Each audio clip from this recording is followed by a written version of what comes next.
নমস্কার সবাইকে, স্বাগত জানাই ইউকে সিরিজের 4th ব্লগে। আমরা পৌঁছে গেছি স্কটল্যান্ড, আর আজকে আমরা এক্সপ্লোর করব সেটার ক্যাপিটাল সিটি এডিনব্রা। পুরনো ঐতিহ্যকে মেনটেন করে রাখা কালচারালি রিচ এই শহরের সৌন্দর্য আপনাদের নিশ্চয়ই মুগ্ধ করে দেবে। তাহলে দেরি না করে শুরু করা যাক।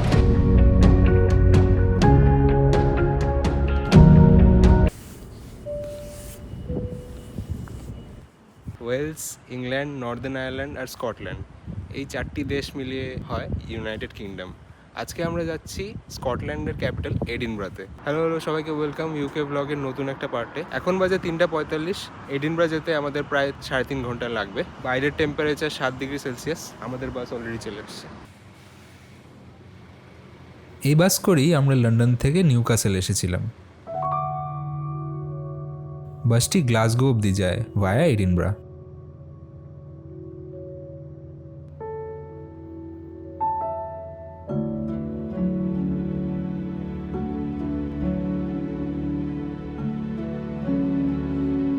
রাস্তায় আপনারা দেখতে পারবেন অপূর্ব সুন্দর নর্থ সি।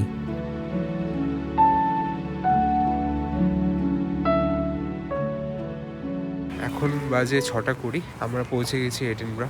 এত সকাল হওয়াতে পুরো রাস্তায় ফাঁকা। এখন এখানে টেম্পারেচার 10°C দেখাচ্ছে, কিন্তু ঠান্ডাটা নিউক্যাসলের থেকে অনেকটাই বেশি লাগছে। মেবি বিকজ এত সকাল বলে। এটা ইংল্যান্ডের আরও বেশি নর্থ সাইডে পড়ছে, তো ঠান্ডাটা এখানে আর একটু বেশি। ওয়েদার ফোরকাস্টে বৃষ্টিও দেখাচ্ছে 95% চান্স, তো ওটা আসলে খুব প্রবলেম হয়ে যাবে। তো দেখি। সাউথ ইস্ট স্কটল্যান্ডের এই শহরের পপুলেশন মাত্র 5 লক্ষ। এডিনব্রা ক্যাপিটাল সিটি হওয়া সত্ত্বেও এরিয়া আর পপুলেশনে গ্লাসগোর থেকে ছোট।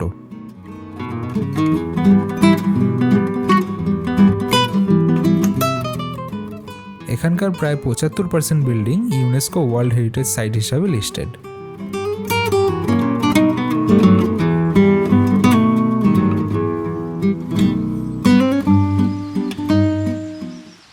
বাস স্ট্যান্ড থেকে 30 মিনিট হেঁটে এডিনব্রা শহরের বুকের মাঝখানে আপনি পেয়ে যাবেন একটা ছোট্ট একটি ভিলেজ, যার নাম হচ্ছে ডিন ভিলেজ। আমরা সেখানেই আছি। সুন্দর একটা গ্রামের দৃশ্য।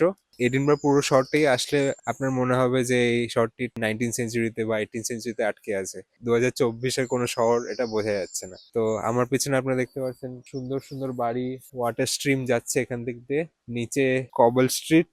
তো এখন বাজে 7টা। পুরো এডিনব্রা শহরই এখন খুবই খালি খালি। Like this is a perfect time to explore the city at your peace. Water স্ট্রিমের আওয়াজ পাওয়া যাচ্ছে, খুবই সেরিন সাউন্ড একটা।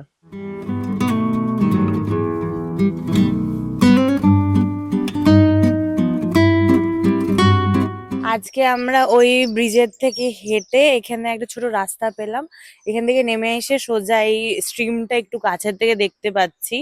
আর ফরচুনেটলি আজকে দিনটাও একটু সানি, অ্যাটলিস্ট এখন সানি।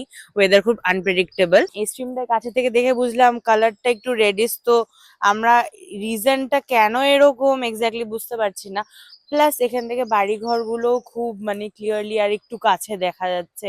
আর ইয়োর জিপি যেটা লেখা, এটা একটা ক্লিনিক, এখানকার জিপি হয় যেগুলো। তো আপনাদের বাড়ির কাছে জিপিও এরকম কিনা, এত সুন্দর অ্যাস্থেটিক কিনা আমাদের জানাবেন কমেন্টসে প্লিজ। আর হ্যাঁ, একটু আমার ছোট ছোট ইটলি ভাইব আসছে। ইংলিশ আর স্কটিশ যে আর্কিটেকচার, ওগুলোর অ্যামালগামেশন আমি দেখতে পাচ্ছি। তো এরপরে আমরা ব্রিজের উপর দিয়ে যাবো আর ওগুলো ফার্দার এক্সপ্লোর করব। ইউকে সিরিজের ব্লগগুলো আপনাদের কেমন লাগছে বলে একটু কমেন্ট সেকশনে জানান, আর এই ভিডিওটাকে লাইকও করে দিন।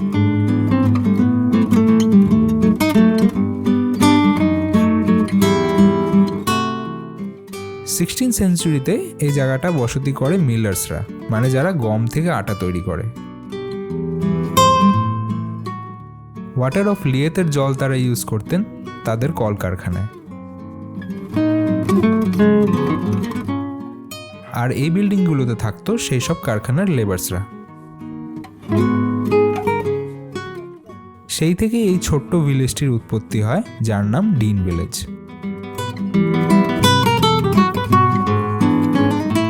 পুরো জায়গাটাই একটা ফিল্ম সেট লাগছে। মানে এত সুন্দর বাড়িঘর, খুব সুন্দর কালার, খুব সুন্দর আর্কিটেকচার, সত্যিকার একটা ফিল্ম সেট লাগছে। মানে একটু রাস্তা যেতে যেতে একটা সুন্দর একটা বাড়ি পেয়ে যাবেন আপনারা, আর ওটার সামনে আপনাদের ফটো তুলতে ইচ্ছা করবে। এডিনবরা আসলে ডিন ভিলেজ কিন্তু মাস্ট। আর সকাল সকাল আসার চেষ্টা করবেন যাতে কোনো ডিস্টারবেন্স না হয়, কারণ দিন বাড়তে বাড়তে এখানে কিন্তু অনেকটা ভিড় হয়ে যাবে।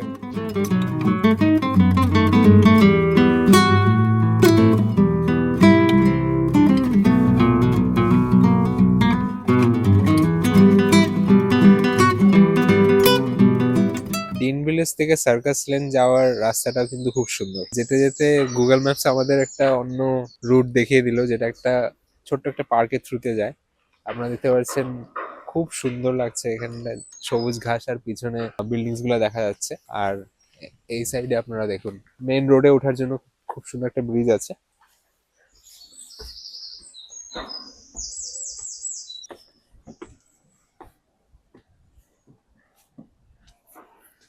এখান থেকে প্রায় 7 মিনিটের ডিস্টেন্সে আছে সার্কাস লেন। এখানে গাড়ির নাম্বার একটা মিস্ট্রি, যে যা নাম্বার দিয়ে নাম্বার প্লেট বানিয়ে নিয়েছে দেখুন। আমি এখনো বুঝতে পারলাম না এটা কিভাবে ওরা নাম্বারিং করে। আপনারা যদি জেনে থাকেন কমেন্ট সেকশনে জানান।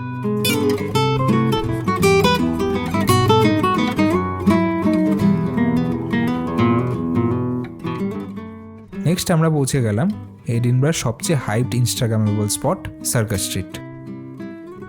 ছোট্ট একটি কার্ভড গলি যার দুপাশে সুন্দর সুন্দর বাড়ি আপনার নেক্সট ইনস্টাগ্রাম পোস্টের জন্য পারফেক্ট লোকেশন।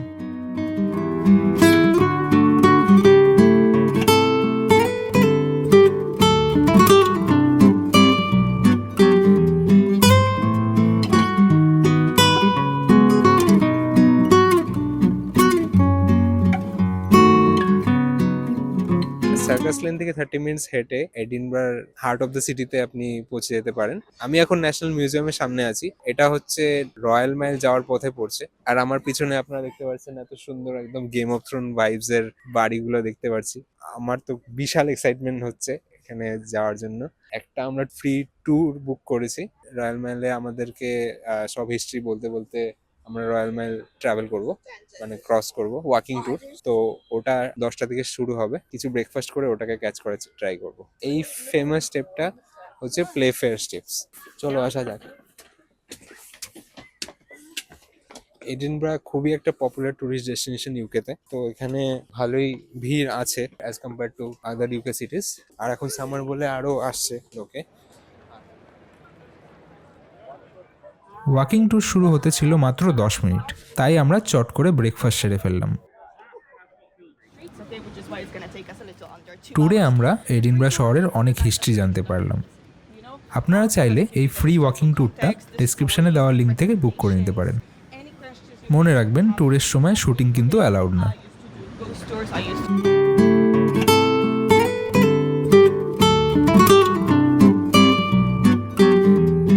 আমরা জাস্ট এখন ট্যুরটা শেষ করলাম, বেশ ভালো লাগলো। এখন আমরা আপাতত আছি রয়্যাল মাইল বলে একটা স্ট্রিটে।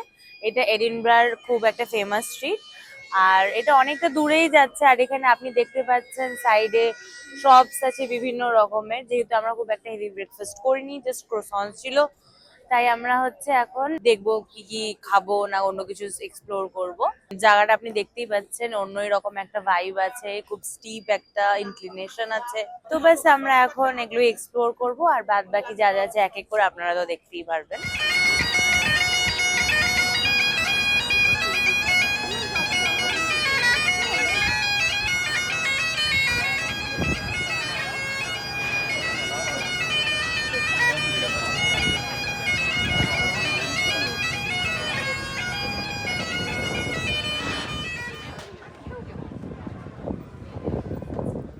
রয়্যাল মাইলের ঠিক চূড়োতে রয়েছে এডিনবরা ক্যাসেল। অগাস্ট মাসে এখানে মিলিটারি ট্যাটু ফেস্টিভ্যালের জন্য প্রত্যেক বছরই এই সময়টা গোড়া থেকে এই স্টেডিয়ামটা তৈরি করা হয়। আনফর্চুনেটলি এটার জন্য আমরা ক্যাসেলের ফুল ভিউটা পেলাম না। Sad life. ইউকের ইউনিভার্সিটি ক্যাম্পাসগুলো পুরো শহর জুড়ে ছড়িয়ে থাকে। যেমন অক্সফোর্ডের গোটা শহরে আলাদা আলাদা অক্সফোর্ডের ক্যাম্পাস আছে, তেমনই নিউক্যাসলের তেমনই একটা ক্যাম্পাসে আমরা চলে এসেছি। এটা হচ্ছে ইউনিভার্সিটি অফ এডিনবরা ক্যাম্পাস। এই চারিদিকটা একটা হলের মতো লাগছে, চারিদিকে ইউনিভার্সিটি ওয়ালস। আর এখান থেকে অপোজিট সাইডে একটা ওয়াচ টাওয়ারও দেখা যাচ্ছে।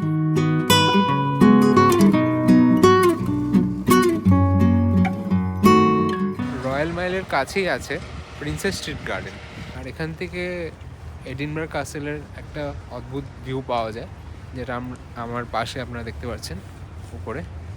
এটা একদম গেম অফ থ্রোনসের উইন্টারফেলের ক্যাসেলের মতন, নর্থ হাউসগুলোর ক্যাসেলের মতন দেখতে লাগছে। আর উল্টো পাশে আপনার ট্রেনও চলছে এখান থেকে। এই জায়গাগুলো ফুল, এই জায়গায় একটা ওয়াক। এডিনব্রাকে ইউকের গ্রিনেস্ট সিটি বলা হয়, কারণ এখানে রয়েছে মোট 112টি পার্কস, যার মধ্যে গাছের সংখ্যা 7.5 লাখ।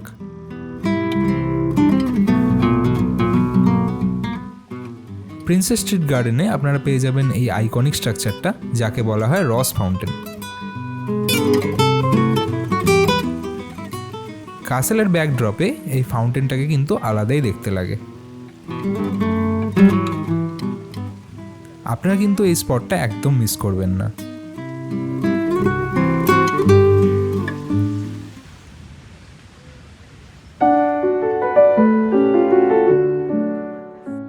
এখান থেকে কাছেই আমাদের next spot Scottish national gallery.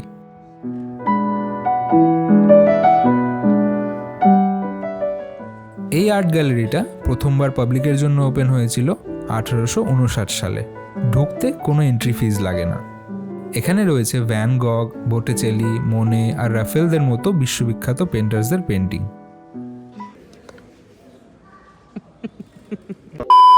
খুবই নামি দামি পেন্টার্সদের পেন্ট করা আপনি একটু আগে দেখলেন। তো এখানে দুটো আছে। আমার ঠিক পাশে এডিনবরা ওয়াচ টাওয়ার দেখা যাচ্ছে, কাসেলটা ওখানে দেখা যাচ্ছে, এই সাইডে কিছু রেসিডেন্সিয়াল এরিয়া দেখা যাচ্ছে, আর এই জায়গাটা কিছু ইটারিজ এখানে আছে, কিছু পার্ক, একটা ছোট রকম পার্ক দেখা যাচ্ছে, সাইড ওয়াকস এর মতন আছে। তো এখানে দাঁড়িয়ে আপনি এডিনবরা শহরের একদম 360 ভিউ পেতে পারেন। এডিনবরা খুবই একটা ওয়াকেবল সিটি, বাকি ইউকে সিটিজের মতনই। আপনি পায়ে হেঁটে সবকিছু এগুলো টুরিস্ট ডেস্টিনেশন কভার করে নিতে পারেন। এখানে অবশ্য গাড়ি হলে আপনাদের বেশি সমস্যা হবে। বেশিরভাগ স্ট্রিটসে এত ভিড়ের জন্য আপনাকে গাড়ি চালাতে প্রবলেম হবে। আর প্লাস অনেক স্টিপ এরিয়া আছে যেখানে গাড়ি পার্কিং বা নিয়ে যাওয়াটাও খুবই খুবই টাফ ব্যাপার। তো এখানে লোকে বেশিরভাগ আমি দেখছি বাই ওয়াকি ট্রাভেল করছে, বাই ওয়াকি ঘুরে ঘুরে দেখছে। আর আমার ঠিক উল্টো পাশে স্কট মনুমেন্টও আছে। এই ভিক্টোরিয়ান গথিক স্টাইল মনুমেন্টটা তৈরি করা হয় স্কটিশ রাইটার স্যার ওয়াল্টার স্কটের জন্য। এটা বিশ্বের দ্বিতীয় বৃহত্তম মনুমেন্ট, যেটা কোনো রাইটারকে ডেডিকেট করে বানানো হয়। যে বৃষ্টি হচ্ছে গাইস, লন্ডনে তাও ভুল করেও সানি ওয়েদার পাওয়া যেতে পারে, বাট এডিনবরাতে দিনে একবার হলেও বৃষ্টি তো পড়বে। লাস্ট টাইম যখন আমি এসেছিলাম তখন অ্যাটলিস্ট 3 থেকে 4 বার একই দিনে বৃষ্টি হয়েছে, আবার সানি ওয়েদার ছিল। তো অ্যাজ এক্সপেক্টেড আবার বৃষ্টি হচ্ছে এখন। খুব বেশি ঠান্ডা হয়ে গেছে বৃষ্টির জন্য, হাওয়াও দিচ্ছে, ছাতা খুলে রাখাও ডিফিকাল্ট এখানে। তা আমরা কোনো মতো স্ট্রাগল করে এখন একটা লাঞ্চের জন্য ছোট ক্যাফে বা রেস্টুরেন্ট, যেটা একটু অ্যাফোর্ডেবল হোক, ওখানে যাওয়ার চেষ্টা চলছে এখন। জলিবিতে আমরা লাঞ্চ সেরে ফেললাম। লাঞ্চে ছিল ফ্রাইড চিকেন, চিকেন বার্গার আর ফ্রাইস। জলিবি থেকে লাঞ্চ করে বাইরে বেরিয়ে দেখছি মুষলধারের বৃষ্টি হচ্ছে। এই বৃষ্টিতে আর হাঁটা যাচ্ছে না বাইরে। আমরা সেরকম ওয়েল ইকুইপড না বৃষ্টির জন্য, প্লাস খুবই ঠান্ডা লাগছে। তাই আমরা একটা মলে চলে আসলাম যেটার নাম ইউনিক্লো। এটা একটা জাপানিজ ফ্যাশন ব্র্যান্ড। তো এখানেই কালেকশন দেখছিলাম, আর দেখতে দেখতে এরকম একটা ব্যালকনি পেয়ে গেলাম যেখান থেকে এডিনবরার বাইরের দৃশ্য আমরা দেখতে পাচ্ছি। তো এখানে বসেই বৃষ্টি থামার ওয়েট করছি, যাতে আমরা তাড়াতাড়ি করে কার্লটন হিল পৌঁছাতে পারি। এডিনবরা অনেক পুরনো সিটি। ভলক্যানিক রক ফর্মেশন হয়ে এই সিটিটা তৈরি হয়েছে। তেমনই ভলক্যানিক রক্স দিয়ে তৈরি হয়েছে দুটো পাহাড়, আর্থার সিট আর কার্লটন হিল। অ্যাথেন্সের প্যারাথেননের উপর মডেল করা এই স্ট্রাকচারটাকে বলা হয় national monument of Scotland. Fund শেষ হয়ে যাওয়াতে এর কনস্ট্রাকশন ইনকমপ্লিটই থেকে যায়, তাই এটাকে স্কটল্যান্ডস ফলি বা এডিনব্রাস ডিসগ্রেসও বলা হয়।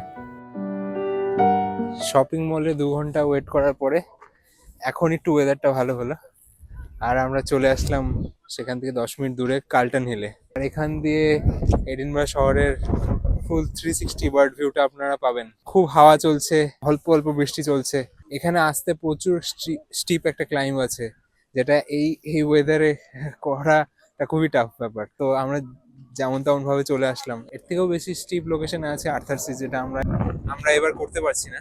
কার্লটন হিলই আমাদের এডিনবরার লাস্ট ডেস্টিনেশন। তো এখান থেকে আপনাদেরকে দেখাই সিটির বার্ডস আই ভিউটা। চলুন চলুন।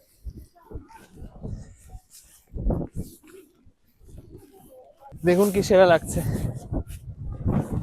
আমি জানি না কতটুকু হাওয়াতে ক্যাপচার করছে অডিওটা, বাট আমরা খুবই মুগ্ধ হয়ে জায়গাটায় আসে। আমরা খুব গ্ল্যাড যে এই ডিসিশনটা নিয়েছি এই বৃষ্টির মধ্যেও আসার, কারণ এটা দেখা ওয়ার্থ ইট ছিলই। আর এখানে এসে আমি ইউকে এর ফার্স্ট রেন এক্সপিরিয়েন্স করলাম এতদিনে। স্কটল্যান্ডে বলা হয় প্রত্যেক দিন একবার না দুবার বৃষ্টি হবেই, তো সেটাও এক্সপিরিয়েন্স করে নিলাম। এক্সপিরিয়েন্সটা খুব একটা ভালো ছিল না, বাট এখানে আসাটা একদম ওয়ার্থ ইট করে দিয়েছে। এই দৃশ্যটা তো আর কোনো প্রাইস হয় না, এটা একদম একদম প্রাইসলেস ভিউ আমরা পাচ্ছি এখানে ভিউটা একদম আলাদা লেভেলেরই। Carlton hill is a perfect way to end your trip in Edinburgh. আমি দাঁড়িয়ে থাকতে পারছি না, এত হাওয়া দিচ্ছে, আমাকে ফেলে দিচ্ছে এরকম লাগছে। তো এখন এখানেই বন্ধ করছি, পরে দেখা হচ্ছে।